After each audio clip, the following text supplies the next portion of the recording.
Back to our top story. Music mogul Sean Diddy Combs was found guilty today on 2 of the 5 charges he faced. He was found guilty of transportation to engage in prostitution related to ex-girlfriend Cassie Ventura and a complainant identified as Jane. He is yet to be sentenced, but the charge carries a 10-year maximum prison sentence. Now, he was acquitted on 3 more serious charges, but found guilty of transportation, as we mentioned, to engage in prostitution. So for more on all of this, we're joined now by John Day. He's a criminal defense attorney at John Day Law. Thank you for making time for us.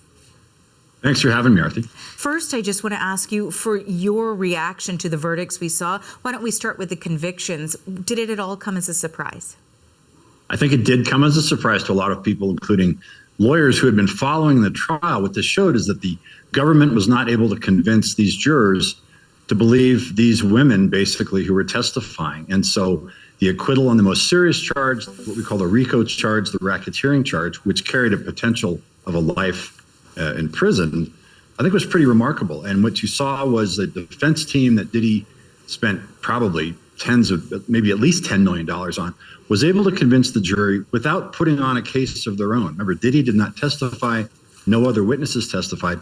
They were able to convince these jurors that the government's case had too many holes and those witnesses were not credible.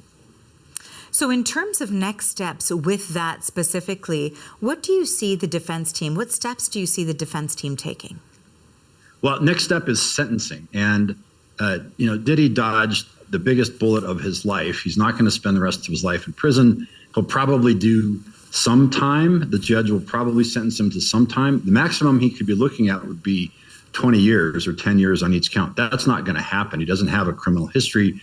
But the judge will most likely give him some time, several years, 3 years, 5 years, who knows? But it's going to be up to the defense team to convince the judge that the lowest possible incarceration period is appropriate. There has been some sort of reaction that we've seen that being found not guilty of the racketeering charge, for example, or the sex trafficking as well, should be seen as a win for the defense team. What do you make of that characterization? It is a big win. It is a big win for Diddy, who was spending the rest of his life in a federal prison here in the U.S. So the fact is that just through cross-examination, in other words, just through his defense lawyers' questioning of these witnesses on the witness stand over a period of many, many weeks, when the jury was facing a tsunami of evidence that the government had put together, they were able to determine their version of the credibility of the witnesses. Did they believe these, especially the women who were testifying, all the other participants, all the other players in this drama? And the jurors at the end of the day were skeptical. They had questions. They didn't buy the government's theory that this was a racketeering organization that Diddy was the head of. They didn't buy the government's theory that he had sex trafficked these women. I think you get the sense that the jurors probably thought that these women had enjoyed the lifestyle that they were involved in, but they were not necessarily victims. And if you're a victim of domestic violence in any other case, this has got to be something that's kind of disheartening.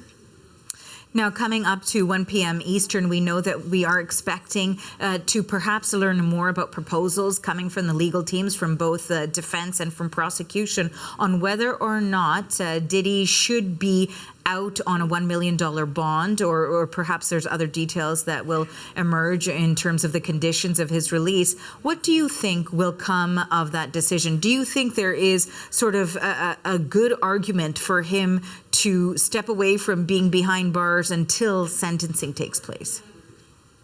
I think there is a good argument. His lawyers are going to make the argument that he's been acquitted of the most serious charges. He's been locked up this whole time. They're going to try to convince the judge to let him out pending sentencing on a bond, on various conditions of release. And I think there's certainly a chance that this judge will say, you know what, you've been locked up, you've been acquitted, the jury heard the evidence, and you're facing some time on these other charges, but it's very possible the judge will let him out on release conditions.